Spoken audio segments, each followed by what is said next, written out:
खुदावंद यीशु मसीह के कादर बबरकत और ज़िंदगी बख्श नाम में आप सबों की सलामती हो। आज मुझे जिस कलाम पे लब कुशाई का मौका दिया गया है वो है खुदावंद के मुक़द्दस कलाम में से पहला करंथियों उसका 10 बाब और उसकी 13 आयत। खुदावंद के पाक कलाम में यूँ लिखा है, तुम किसी ऐसी आजमाइश में नहीं पड़े जो इंसान की बर्दाश्त से बाहर हो, और खुदा सच्चा है।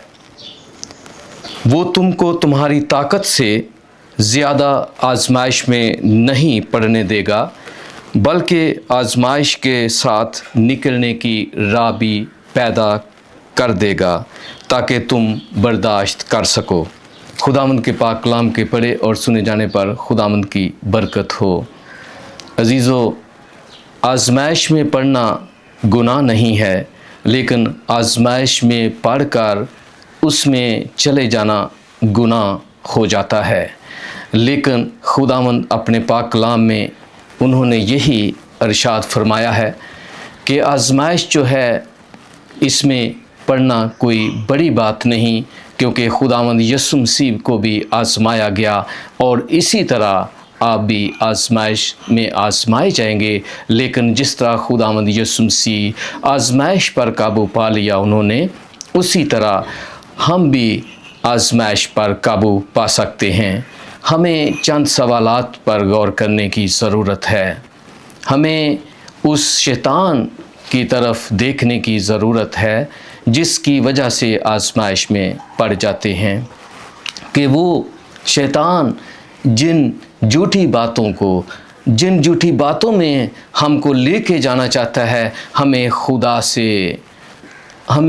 से ताकत को मांगना है, हमें खुदावंद से हिकमत को मांगना है, ताकि हम उसकी उन झूठी बातों को सुनकर उसमें पड़े ना, बल्कि हम उन झूठी बातों को समझकर उनसे बाहर निकल आएं ताकि आजमाइश पर काबू पा सके। इसी तरह अजीज़ों, हम आजमाइश पर काबू पा सकते हैं सिर्फ़ और सिर्फ खुदावंद के पाक कलाम के वसीला से ही, क्योंकि यही एक खुदावंद का पाक कलाम है जिससे हम बाहर आ सकते हैं कि आजमाइश से हम लोग आजमाइश पर काबू पा लें। लेकिन आजमाइश अजीज़ों कोई बहुत बड़ी ताकत नहीं, लेकिन खुदावंद यीशु मसीह की ताकत ऐसी ताकत है जिस पे हम चलकर हम शैतान को हरा सकते हैं, उसको शिकस्त दे सकते हैं। जिस तरह खुदावंद के पाक कलाम में लिखा है कि कोई आजमाइश जो है इतनी बड़ी ताकत नहीं रखती, और खुदावंद का ये फज़ल है कि उसके मानने वाले लोग उसकी ताकत से मुलबस हैं, ईमान से मुलबस हैं, ताकि उस ईमान को इस्तेमाल करके ईमान को अपनी सिपर बनाकर जो है वो हम आजमाइश पर काबू पा सकते हैं। जिस तरह लिखा है कि खुदा सच्चा है, उसके वादे, उसके कौल, उसके फरमान जो उसने हमसे हम कलाम किए हैं, हमसे हम कलाम हुआ है, वो सच्चे हैं। और लिखा है बल्कि आजमाइश के साथ निकलने की राह भी पैदा कर देगा, क्योंकि खुदावंद का कलाम जो सच्चा और बरहक है वो हमारे लिए है कि ताकि तुम बर्दाश्त कर सको।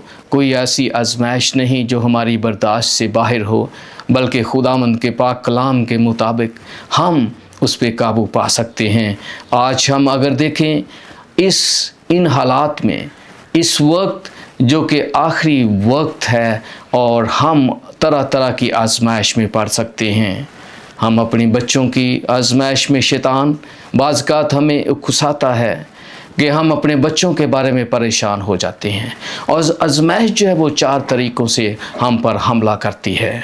सबसे पहली बात, हम जब अपने आप को तन्हा महसूस करते हैं, जब हम परेशानी के आलम में होते हैं, जब हम अपने ख़यालात को खुदावंद की मर्ज़ी के ख़िलाफ़ लेके जाते हैं, जब हम परेशानी के आलम में होते हैं, शैतान मुख्तलिफ़ तरीक़ों से हमें आज़माता है। अजीज़ों, खुदावंद के पाक कलाम में लिखा है शैतान ने खुदावंद यीशु मसीह को जब आज़माया उन्होंने फ़तह पाई, और इसी तरह खुदावंद यीशु मसीह हमें भी ये हक़ बख्श देते हैं।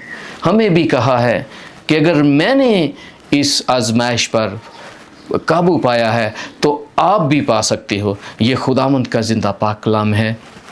عزیزو، آج ہمیں خداوند کے پاک کلام کو پڑھنے کی ضرورت ہے، سننے کی ضرورت ہے، سمجھنے کی ضرورت ہے۔ جب تک ہم یہ نہیں کریں گے ہم شیطان کے بہکاوے میں آئیں گے، ہم آزمائش میں پڑیں گے، اور جب ہم آزمائش میں پڑ جائیں گے تو ہم شیطان کے بہکاوے میں آ جائیں گے۔ شیطان ہمیں پھنساتا ہے، اور جب ہم شیطان کی بات سنتے ہیں ہم نقصان اٹھاتے ہیں، اور یہ نقصان مختلف قسم کی تباہی، بربادی اور ہمیں پریشانی میں ڈال کر جو ہے وہ تباہ و برباد کرتا ہے۔ تو آئیں ہم یہ خداوند کے پاک کلام کو اپنی زندگی میں جگہ دیں، پڑھیں، سمجھیں اور اپنی زندگی میں استعمال کریں، تاکہ ہم ان آزمائشوں سے جو ہمارے راستے میں حائل ہوتی ہیں قابو پا سکیں۔ خداوند آج کے کلام کے وسیلہ سے برکت دے، آمین۔